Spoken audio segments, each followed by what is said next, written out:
So when we look at cues, and so when I started this journey, I actually started with just body language. I thought that that was sort of the only other option. But actually, when we look at cues, I break this down into four different modes. So the four different modes are nonverbal. And nonverbal is body language, facial expressions, gesture, postures, even space between people. That's all nonverbal. Then we have vocal, and this is one that's often forgotten. So vocal is our volume, our pace, our cadence, our frequency. Then we have verbal, so our words do matter. And then the last one is ornaments. So the colors we wear, the props behind us, what we're carrying or holding in our profile pictures, what we're wearing, our colors, our fonts, even fonts have personality. And so there's actually four different cues, but you are right. I think that the one that's the biggest is nonverbal. This episode is brought to you in part by our friends at WeWork. Hi, my name is Vanessa Van Edwards, and you're watching Behind the Brand with Brian Elliott. Everyone, I'm Brian Elliott. Welcome to another episode of the show. Vanessa, welcome. Oh, I'm so happy to be here. I usually ask my guests, how did you get this job? I created this job. If I had known it was a job, my parents never would have let me start it in the first place. I'm a YouTuber and an author. Whoever knew that was possibly a thing. I started on YouTube in 2007 when everyone was like, what is that crazy YouTube thing? And also at that time I was teaching. So YouTube back in the day was a lot of unboxing videos and makeup tutorials. I think it's still that, but I was kind of the first one who was teaching, and I'm a recovering awkward person. So I don't, yes, very, very much so in recovery.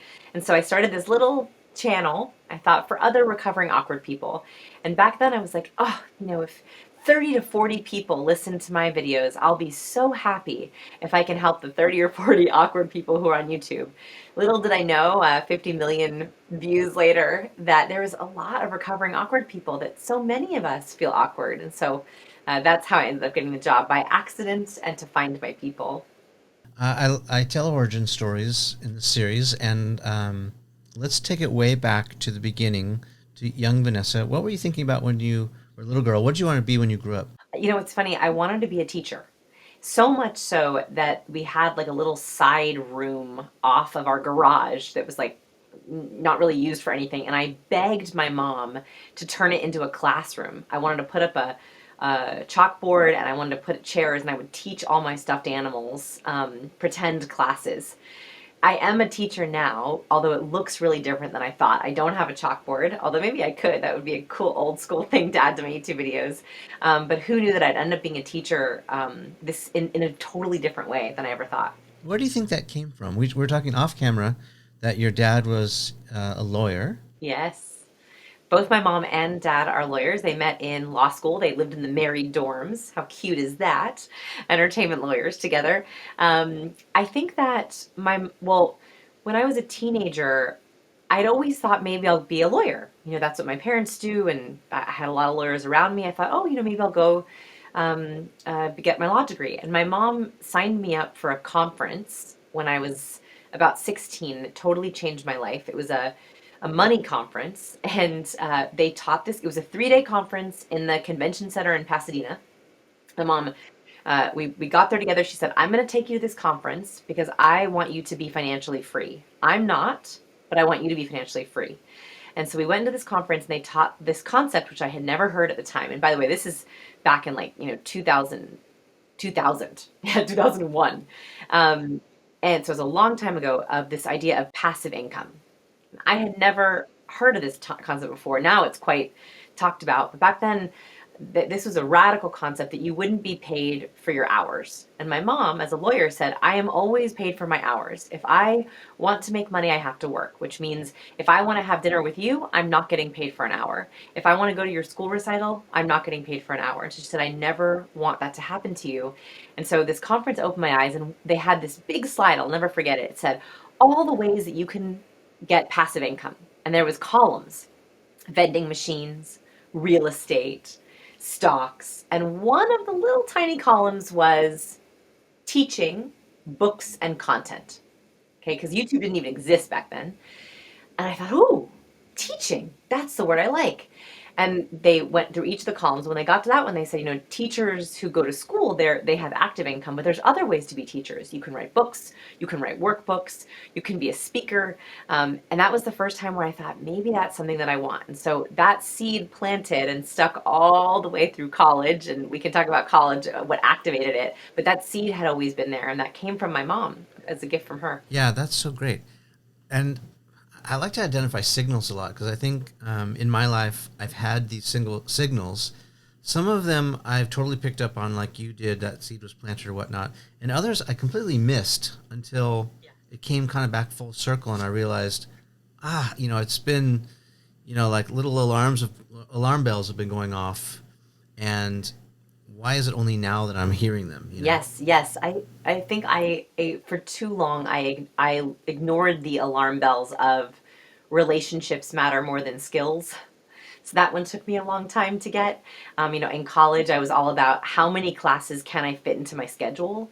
That was the wrong approach. I should have been thinking the opposite. How few classes can I take in my schedule so that I have time to make friends and relationships? What stuck with me from after college has not been anything I've learned in a single class. I love Emory. Emory was a great school, but what actually has stuck with me is the people. So I would say that I agree with you. I missed those alarm bells for a long time. And I will co-sign the relationship thing too, networking, if you want to call it that. I hate that word really, but it really is about establishing relationships. Yeah, yeah. Investing in relationships. Yeah, 100%.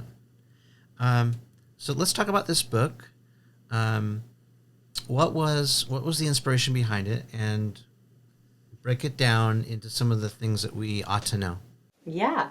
So this book was an accident in the sense that about 17 years ago, I remember specifically, I was watching an interview with Larry King Live with Lance Armstrong. Okay.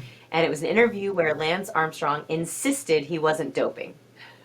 I So he was probably on saw it. there. I am sure it was one of those. It was a very big interview, right? And Larry King's like, "Have you doped? Do you dope?" And he goes, "I would never dope." Now, spoiler alert: Lance Armstrong was doping. He had a massive undercover doping scheme, and it was this bold-faced, flat-out lie. And I remember watching, and at the time, no one knew, right? We were all wondering, is he doping? So he says this big lie: "No, I've never doped." And then he lip purses. So he presses his lips into a hard line. So his lips disappeared, presses them into a hard line. And I went, what was that? And I remember seeing that cue and thinking, what does that mean? And so I started to look into the research, look into academic databases. What was this cue? At the time, I think I was just calling it a sign. I didn't know what it was. And I found that this was a cue of withholding, that often, not always, when people press their lips into a hard line, they mash them together. They do it to like hold it in, keep it together, withhold. Liars often do it as if to say, keep it together. Don't say too much. Don't be guilty. And I was like, wow, what an interesting little signal. And I noticed as I started to watch more of these interviews that the bad guys, the dopers and the politician liars and the cheaters, that whether they were on Jerry Springer or Larry King, whether they were politicians or athletes, they tended to show very similar negative cues when they were lying or afraid or in shame. And I thought, there is a pattern here. I'm seeing lip purses. I'm seeing shame touches. I'm seeing blocking and distancing. Again, I didn't know the word for them back then, but I know I was starting to code all these cues. And I kept them in a little folder on my desktop called Curious Cues. Just cues that made me curious. And at first it was two buckets, the bad. So all the bad ones that I was noticing in all these negative interviews. And the other side, I noticed that highly charismatic people, athletes, celebrities, business leaders, politicians people were so enthralled with them. They were also showing a different set of strikingly similar signals, from voice to gestures to posture to the way they use their words. So I started keeping a second little folder of these positive cues. And for years, I was just adding into these folders. And at the time, this was the peak of my recovering, my awkward stage, not even recovering, where I was really trying to build relationships and really struggling. And I was struggling with a very specific problem, which is that I tend to misinterpret cues. Specifically, I misinterpret neutral cues as negative. And so what would happen was I would be in a meeting or on a call or on a date, and I would spot a cue, think it meant something bad, and get in my own head. So I'd be like, oh, I said something dumb. They hate me. They don't like me. I'm such a loser. And I had this horrible self talk, which would make me spiral, spiral, spiral. And that caused my awkwardness. And I was sitting with my husband one day and I said, we left a dinner party. I said, I think that they're all angry at me. He was like, what are you talking about? I said, yeah, I think they're angry at me. He goes, no, Vanessa, no one's angry at you. And he said, you should sit down and figure out what anger looks like because no one there looked angry. And that was an aha moment where I thought maybe I could code. There was clearly this language happening, right? This invisible language was happening that people were sending all these cues, and I did not know how to speak this language.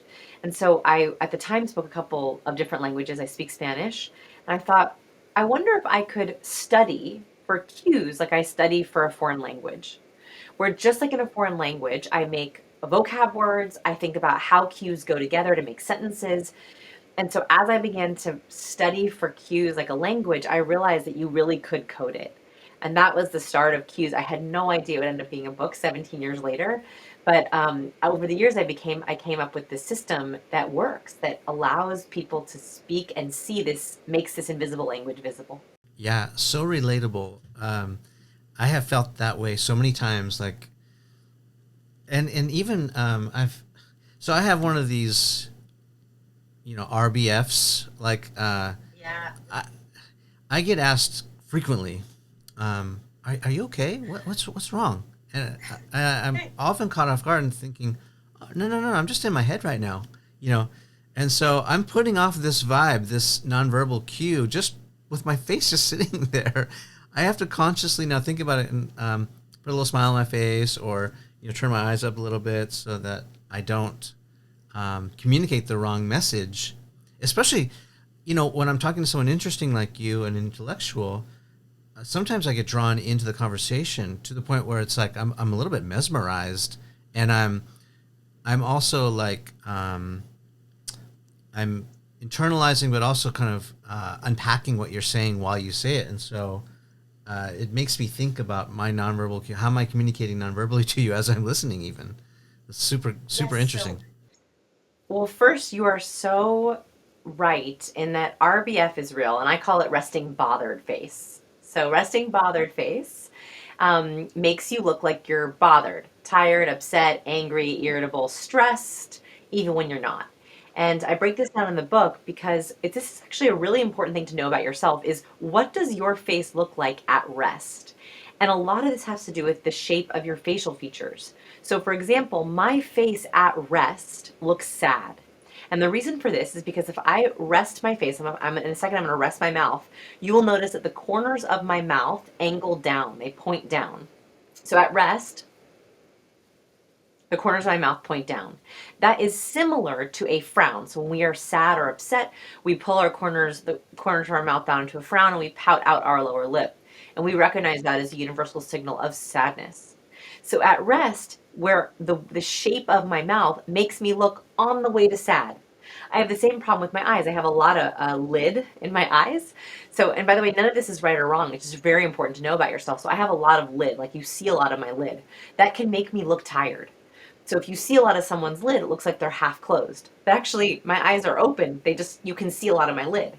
So I know this about myself. So I don't do this all the time, but when I'm trying to show active listening, I will just very slightly, not even smile, I'll just turn the corner of my mouth up. So the difference if I'm down versus this, right? Just like slightly up. That is empowering because one, you know your default. You know how you're accidentally coming across. And second, you know how to disengage it if you want to. And so there's a lot of cues that I think we accidentally do without even realizing it. And that triggers this whole set of loops. People are like, are you upset? And you're like, no. Do I look upset? Right? And then you become upset. Yeah. I love this. And it's so practical too. I mean, I'm married. In my relationship, it turns out we're very much the same, but also very different. We have different communication styles, and so the nonverbal is as important as the verbal, isn't it? Yeah, well, so when we look at cues, and so when I started this journey, I actually started with just body language. I thought that that was sort of the only other option. But actually, when we look at cues, I break this down into four different modes. So the four different modes are nonverbal. And nonverbal is body language, facial expressions, gesture, postures, even space between people. That's all nonverbal. Then we have vocal, and this is one that's often forgotten. So, vocal is our volume, our pace, our cadence, our frequency. Then we have verbal, so our words do matter. And then the last one is ornaments. So, the colors we wear, the props behind us, what we're carrying or holding in our profile pictures, what we're wearing, our colors, our fonts, even fonts have personality. And so, there's actually four different cues, but you're right. I think that the one that's the biggest is nonverbal. How we say something is just as important as what we say. Yeah, and when you mentioned the pitch or the what did you call it, the second one? Volume, pitch, cadence. It made me laugh because I instantly thought of one of my tells, which is when someone says to me, it's when I'm not exactly telling the truth. Like, how was the meal? How was the experience? Oh yeah, it's fine. Like my voice kind of goes up. Yeah, yeah, yeah, yeah. I'm Yeah, here. Yeah, it's yeah, it's that's good. It's all terrific. good.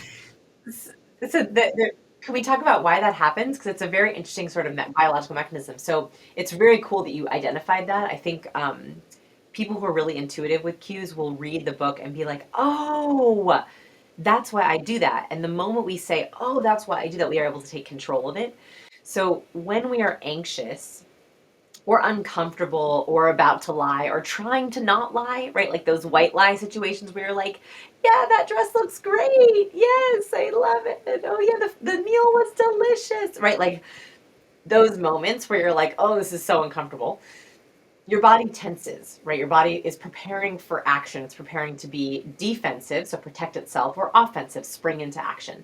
So our body begins to tense. Our chest tenses. Our shoulders clench. We often roll our shoulders up as if we're getting ready to fight someone. We clench our fists. We clench our jaw. We roll our shoulders in. Our vocal cords tighten. Our vocal cords are actually the fastest responders. That's because we're in the least amount in control of them. So if I start to be anxious, or you ask me a question that makes me nervous, my vocal cords tense just a little bit, and I go a little higher in my range. And then what begins to happen is I actually begin to lose breath. So I'm talking at the end of my breath because I'm so nervous, and that brings in vocal fry. And so someone who is very nervous or very anxious, they'll be all the way up here with a lot of vocal fry, and they sound like this. The moment I relax my vocal cords, I've trained myself to tighten or loosen them. The moment I relax my vocal cords, I can go down to my maximum resonance point. I have a lot more volume. I have none of that fry. That is really important as humans because we are always listening for that anxiety because we don't want to catch it. We don't want to work with someone, be with someone, sit with someone, buy from someone who's in anxiety. Right? If someone's giving us a pitch and they say, "Well, yeah, I mean, like, we really want your business. We really think we can work well with you, and it will just, be a couple $1,000s." We don't want to work with someone who's anxious because we think if they're anxious about their service, I should be anxious about their service. Well, there's And so lots. the reason why this is, I was gonna say there's yeah, yeah, please. lots of implications to that. I mean, if you don't come across as confident, you might get your lunch handed to you. You might be on the short end of the stick, for example, in the negotiation, even if you do have the value and it's a fair deal, but you may get walked on like a doormat if you don't come across as confident. Yes, exactly. So it's also a little bit of a self-fulfilling prophecy in that a lot of the times, and this is, I wrote this book and I like sharing cues for very, very smart people who are social overthinkers. So a lot of very, very smart people, they have incredible ideas. They're so talented. They're so smart. They've honed their skills for years. So they know their ideas are good, but they don't understand their cues, or they don't know how to communicate their ideas. So the disconnect is someone who is super smart and they know they have a great pitch, a great idea. They're going into the boardroom, or they're going into their boss room, or they're going into Shark Tank, and they're about to pitch it, but they're nervous about their communication. So their communication, or being in front of a big important room, makes them sound nervous about their idea, but actually their idea is solid. And so, what I want to make sure of is if you have great ideas and great skills, your cues should match. You feel competent and warm and confident. You should know exactly how to communicate with confidence and warmth and competence so that your ideas are able to be heard. It is impossible. It doesn't matter how good your idea is. If I were to share the best idea in the world, but with this tone of voice, there's no way that you would believe me or buy it. Right? There's doesn't matter what the idea is, you wouldn't believe it. Yeah, the you talk about Shark Tank, and you mention and you show a picture of Mark Cuban with that sort of like very doubtful, skeptical face. Yeah, and Yeah, mouth shrug. It's called a mouth shrug. that really resonates with me because well, some of my audience knows, or maybe they don't know, that I've worked a lot with Shark Tank and the sharks on a regular basis. One of the sharks is my client, and I've been behind the scenes on set for the Shark Tank pitches. I mean, lots of hours watching people who have these great ideas pitch it, and then you're like, oh, it's like it's right there, and then it slips through their fingers because the way they presented. The one that comes to mind, I won't be specific because I don't think this aired, or maybe it did. Um, Oh, ooh, I like it. I'm excited. well, it was last season, and this man had a clothing company, let's say, and the idea was very good. And so as he presented sort of the result, it was very well received because what it would do for you was pretty revolutionary and innovative. And then he talked about the features and benefits, and it was running through it. And I was like, oh, this guy is going to get a great deal. And the sharks are eating it up. Like he had them sort of eating out of his hand. And then someone pushed back a little bit. I think it was probably Kevin in Yeah, his he's a pusher. and what I didn't know also, maybe I'll share a little bit of inside baseball from the Shark Tank. So there's multiple cameras everywhere. Um, I think Kevin once told me like there's 26 cameras, but when I was there as a video person, I counted 14 cameras. There's cameras on jibs. There's four main cameras, kind of like newscaster TV set style cameras. Yeah. And then they're hidden all over the place so you can get these different angles. But there's also an earpiece in each of the shark's ears, and you have a director who's in this back, mission control, looking at all the camera angles, and he's going like, "Go camera 2, go camera 6, oh, close up on Barbara, punch in on Damon," and then he's also whispering in the shark's ears, "Say this or say that, or what about this? What about that?" And so I could tell that this was a prompt from the director when Kevin pushed back. But the guy kind of crumbled. And he went into Oh this, no. yeah, he went into this sort of weepy victim mode where he's like, listen, I've spent all this money and I've got 7 kids. And he started talking about like personal things. And I thought, oh no, you've lost it. Anyway, so it went from really great to really bad, just in a heartbeat. The first cue was I could see his face kind of, he was getting kind of teary, and he just couldn't keep it together. I mean, who could blame him? I'm sure he was very emotional because it seems like he had it all riding on this. It was like his Hail Mary pass. But you're right. Presentation is everything. So actually, what's interesting about that is there's a concept, a psychological concept that I don't talk about in the book, but I want to talk about here, which is they nicknamed it the other shoe effect. What this is that when we're interacting as humans, we know that everyone has faults, everyone has imperfections. And we know that in a first impression, especially a scripted first impression, one like the Shark Tank, or even like an important video meeting or presentation or TED Talk, or even first date, we know that that walk up, the first few lines are probably pretty rehearsed, right? We know that's going to be buttoned up, and we expect it to be buttoned up. Like we expect that someone is going to be their best self on a first date. We're like hoping they're going to bring their best stories, their wittiest jokes, their best self. What we are waiting for as humans is the other shoe to drop. We all know that everyone has some sort of imperfection. And so, what's interesting is that in a job interview or a negotiation, if someone doesn't let the shoe drop until the very end, the other people have a really hard time believing anything because part of their brain is going, what's the other shoe? What's the other shoe? What's the other shoe? And so I think what happened there is I see this all the time. So we do all these pitch analyses where we watch people's pitches over and over and over again, whether they're to a boss or investors. And this is what happens. They have this great, tight, scripted delivery, great presentation, buttoned up body language, great vocal power, and they get pushed on just the right hot button issue, or they sense a negative cue from someone or doubt. And they drop the other shoe. They don't just drop the other shoe, they throw the other shoe. They take off both their shoes. And it like the whole effect, the whole wall crumbles. What you're better off doing is either dropping the shoe yourself. So saying after you have a great first impression, saying, and this is how the best Shark Tank pitches I think do this, they give a great first few minutes and they say, listen, I want to come clean about something. One of the things that we're really worried about is this, and I need your help on that. That's dropping a shoe and saying, and I'm here to get help on that. Oh, the sharks love it. They eat it up. The worst thing you can do is have this hidden question that's going to unleash a whole box of snakes, because that's when people sniff out, oh man, you just dropped the other shoe and it was even worse than I thought. Yeah, yeah. You, I mean, you're just so on point.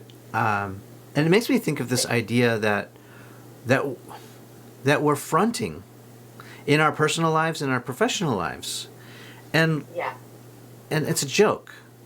It really is. Like, I guess to a certain degree, we have to look the part.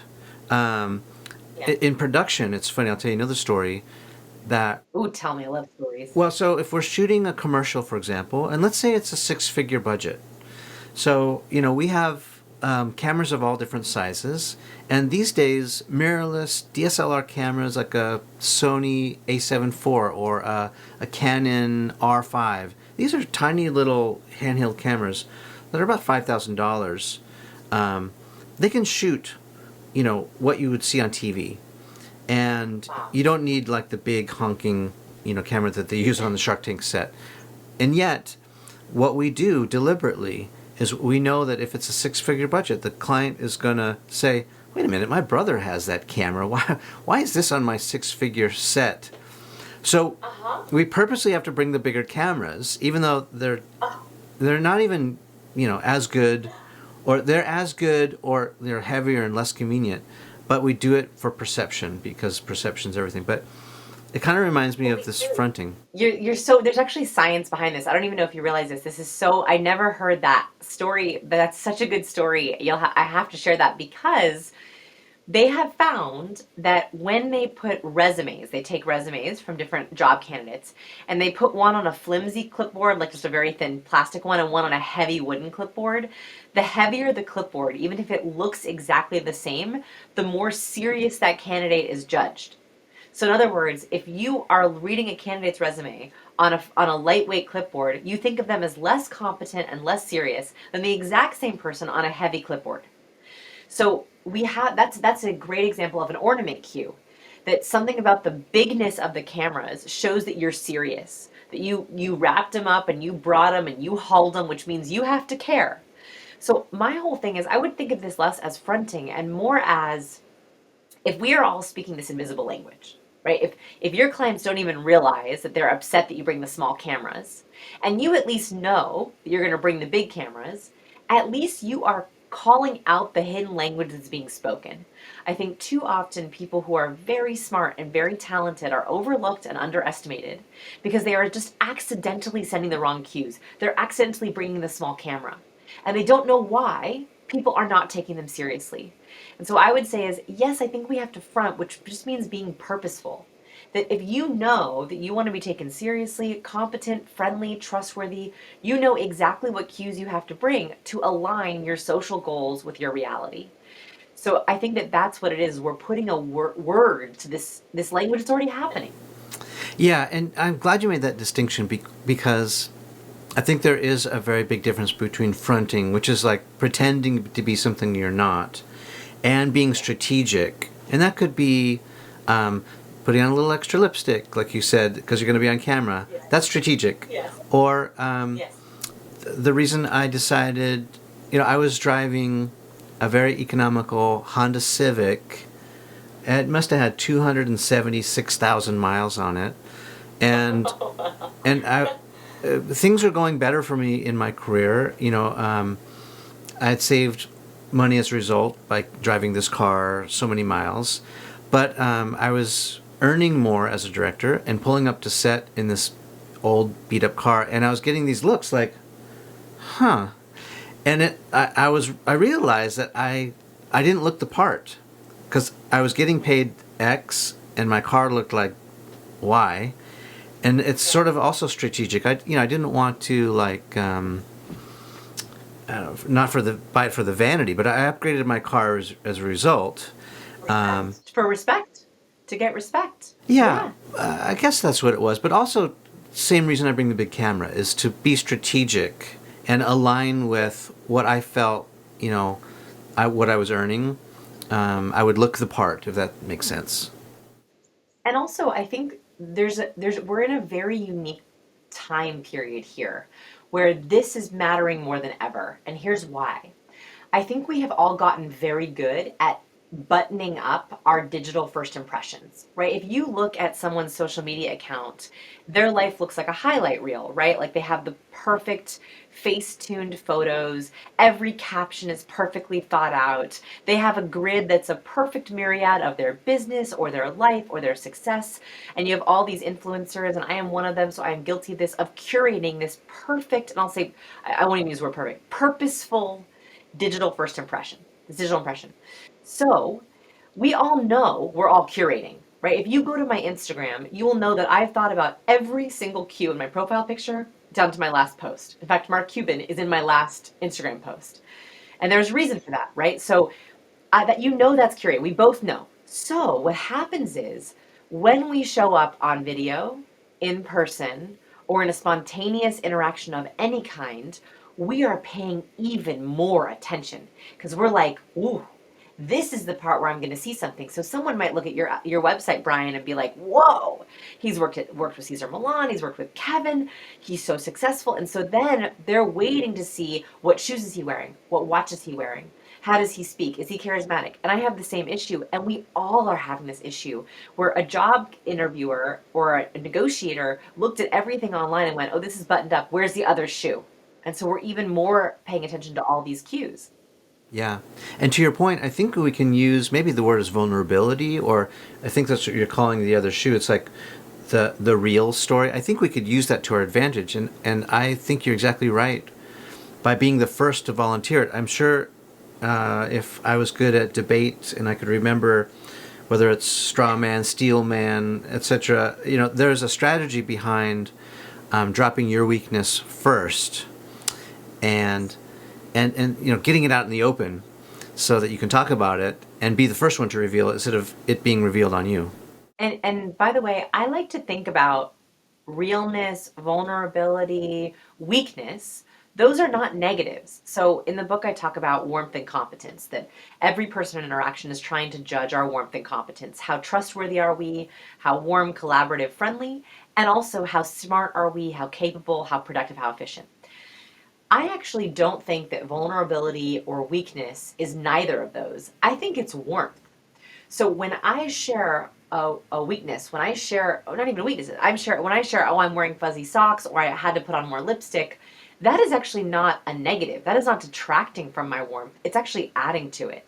And so a way to think about this is if you have ever been told you're cold or intimidating or hard to talk to, you might be too high in competence.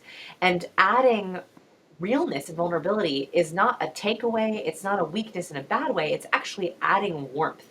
And so a lot of the time, I mean, with my very first book, Captivate, I wrote that in 2017 and I was like, "Oh, this is going to be a small book. We'll see what happens with it."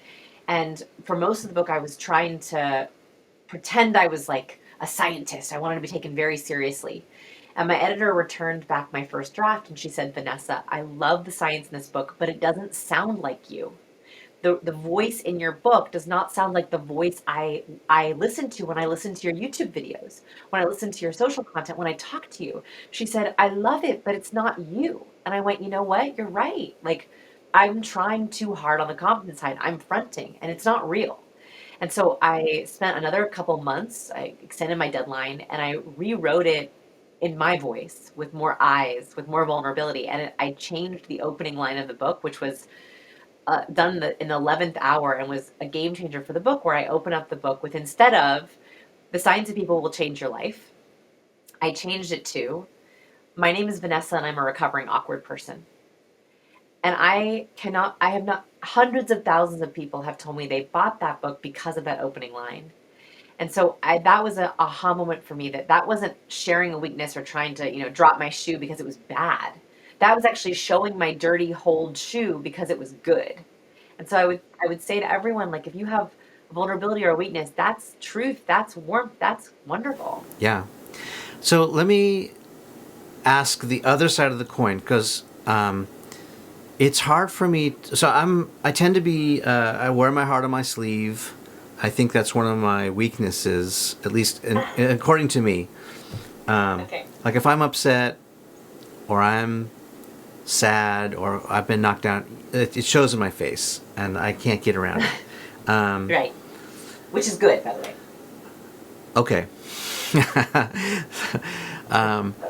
I'm going to make you feel better about it right off the bat. Yes, tell me, ask me the question. Yes. So, and I try to be, at least I pride myself on someone who's somewhat of an empath, because I'm naturally curious or interested in other people.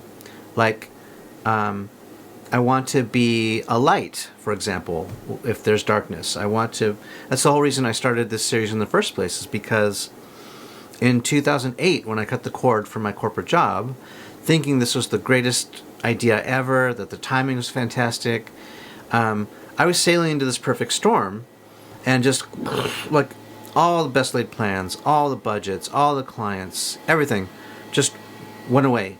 And I just thought, I am so hosed. I've got a family, people are counting on me, and this is terrible. And so I quickly had to, like, create the solution to my problem. And I thought, I know what I'm going to do. I'm going to invent this show, which I go out and ask experts how they did it, so that I can, put the fire out that's, on me. And then when I started publishing, I realized that so many other people are in the same boat.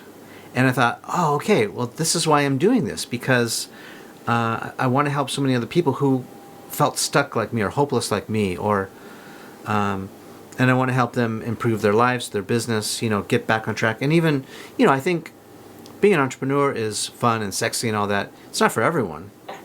No. But I do believe with confidence that everyone in the whole world should have some sort of side hustle, side project, side business. Because when the rug got pulled out from under me in my corporate job, I didn't have a plan B. And so that's a lot of the reason I do this show. The pushback, or the other side of the coin I want to investigate with you, is I recently had another interview like this. I wrote an article on an up-and-coming CEO, very dynamic. He happens to be a man, and not in the least bit interested in talking about feelings or any of this stuff that I'm interested in, the emotional side of growing a business. He was just all business, all facts, just very non-emotional, kind of almost robotic. Yes. So how do you, if you are this emotional person who's in tune with her cues and communicating, how do you deal with someone who does not appreciate that, especially if he's the boss? Oh man. Okay. So this is one of the best ways that charismatic people use their charisma, which is this: they have their own flavor. So you said, I know I'm an empath. That's you naturally. So highly charismatic people, they're able to do two things. First, they know their default. So they know, okay, I default to a little higher in warmth. So I think there's lots of different flavors of charisma, right? There can be the bubbly life of the party extrovert. There can be the natural healer, compassionate empath. There can be the quiet, powerful, contemplative introvert. There can be the data head, super impressive number, right? Ambivert, right? Which sounds like who you talk to. So the very first thing is, highly charismatic people know their defaults. They know their natural strengths, so that when they want to feel the most authentic, they know exactly where to be. Right. So I know what my defaults are. I love talking about science. I love having deep discussions in a quiet setting. I do not do well. Like if we were to be in a loud networking event, happy hour, I would not be my most charismatic self. Right. You could be asking me the exact same questions and I would be flustered, flubbered. I don't even know if that's a word. I'd be flubbing. I would be showing a lot of nervous cues just because I know that setting does not work well for me. So one is knowing your own flavor. The second is, and this is the what you just talked about, is being able to match and mirror your people. So this is if you know, and this is really charismatic CEOs and leaders are able to do this. They might be highly warm, but they walk into their room with an engineer or their head of technology, their CTO or their data head or their gear head, and they know, all right, to respect this person, I'm going to dial up my own competence. I'm not going to leave who I am, but I'm going to dial as close as I'm comfortable to be with this person. So they will have a couple of keywords or phrases that they pull out of their pocket of like that's a data thing that I know this person likes. They ask questions around data. They don't try to ask about chit chat or their family or their origin story. They change their entire pitch presentation oftentimes on the spot. That is the mark of a truly charismatic person. So I think that our goal in this interview, and maybe even with the book, is okay, first figure out who you are. What are the cues that make you feel like your best self? What are the cues that you love? There are 96 cues in the book. Which of the 96 cues are your cues that you just love? And then, second, where are the cues of your people? Your boss, your colleagues, your partner, your teammate, your kids, your best friend? Out of respect for them, can you dial up to meet or match them? If we can do that, I think that that is actually the definition of true empathy. Is we're not only willing to know who we are, but we're also willing to go where someone else is comfortable to show them, I care about you so much, I'm willing to go where you are. Yeah, that's super good advice. And the other, I've interviewed several people like that now as I reflect on your words and your advice. And maybe I've done that a little bit. The latest one was Kara Swisher. Do you know who Kara is? She's this tech icon. She's, run, the code conference. She's, New York Times writer. Anyway, she Is was she highly competent or highly warm when you talk to her? highly competent. She's no nonsense. Um, Huh. Put it this way: when she talks to Mark Cuban or Elon Musk or Jeff Bezos, she doesn't take any shit, and they are kind of afraid of her. Mark Zuckerberg won't even take an interview with her because he knows that she will call him to task. And and I knew that going into it, and so I kept my questions very brief. It was almost like staccato, like tuk, tuk, tuk, tuk, tuk, tuk. Um, And that you did it. You knew that about her, and so you dialed to meet her. And by the way, and I wonder, and I maybe ask Kara this if I ever sat with her, is that you naturally? Like when you're with your partner or your friends, is that you? Or have you dialed up because you know that's what gets the best answers out of the Mark Zuckerbergs and Elon Musks of the world? So that's what I would want to know is, and by the way, both are fine. Both are fine answers. Either that can be natural or that can be learned. Either way, that's a way that she is deliberately using her cues to put these high-powered CEOs on point. And it's working. It works for her. So I'd be curious. I would love to know that about her. yeah, that is a good follow up question. So, what's a deeply held belief that you have had, maybe even just a couple of years ago, that has changed? Something you thought, okay, this is the way it is, and then through your research and your study and your writing, has kind of flipped that on its ear. Two, and I've kind of circled around them, but it's good to like identify them. I used to believe that charisma was innate. I thought you were born with it. You either had it or you didn't. I did not believe you could learn it, and I had to be convinced that you could learn it and that charisma can be learned. It is actually a formula. So that's the first thing is that charisma is not innate. That was a belief I had for many many years. And the second, I thought that to be charismatic, then had to be extroverted. I was certain that only extroverts were charismatic. You could not be introverted or ambiverted to be charismatic, and that is absolutely not true. And so those were two beliefs that I maybe even opened up my work to be able to say there's some room here. We can learn charisma, and you don't have to be an extrovert to be charismatic. So, speaking about maybe working professionals, people who are trying to level up their career, what's some of your best advice for those folks? Oh, that's such an exciting time. So if you're, so I mean, there's like two different kinds of climbers. There's those who are methodical. You're climbing rung by rung, and you're just kind of like momentum marathon. And there's also folks maybe listening who are on a plateau. So you've had leaps, and then maybe you're having a stall. Like you jump, and then you have a stall. So first, I would try to identify which one you're on. Those are different energy maintenance practices, right? If you're on a ladder, you have to be in maintenance mode. You have to make sure that you're attending to your personal needs, keeping your spiritual energy high, making sure that you're investing in the relationships that fuel you, right? Making sure you're setting up systems as you climb that ladder that are going to sustain you and fulfill you when your capacity is even bigger, when you hit your next goal, because you're on that path. If you're on a plateau, I would start thinking about what is the skill that you need to reset. Like, what is the skill that's going to be your lowest hanging fruit of a shakeup, a reset, gonna jumpstart you? I think a lot of the time we think of our career in terms of accolades, like when I get my next raise, when I get my next promotion, when I land that client, when I have that book deal, whatever it is, when I hit that number of people on YouTube, then I'll feel successful. But I would actually take I would take the control back into your own hands, which is forget about the accolades. Those are great. What is a skill that you know you will need at your next level or to get you out of that rut? You are in control of your learning. You're in control of what you can add to your skill set. So is it a communication skill? Is it a people skill? Is it a technical skill? Is it a job skill? Is it a type of person you have to know? Is it a time management skill? What is the skill that you know you're going to need to use at your next plateau? I think that's a sort of backdoor way into getting out of that rut. And I've so been there. And so focusing on the skills can help not feel so hopeless. I think we can get bogged down in the forest, like we're looking at every one of the 96 cues, but the backup here is like if you are overestimated, if you are underlooked, if you feel burnt out, sometimes cues can help you reset. That it's not your ideas that are bad. You are great. Your ideas are great. It's just a matter of changing the way that you communicate them. I mean, we were just sitting back, chopping it up, reminiscing about the good old days and all that. Tracking my roots, where I came from and where I'm going.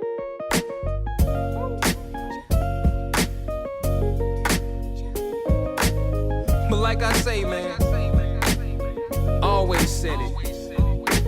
It's not about the destination. It's all about the journey. Ain't nothing changed but the weather. The dangling carrot that hang from the rear view. Your dreams in the past ain't nowhere near you. Backseat.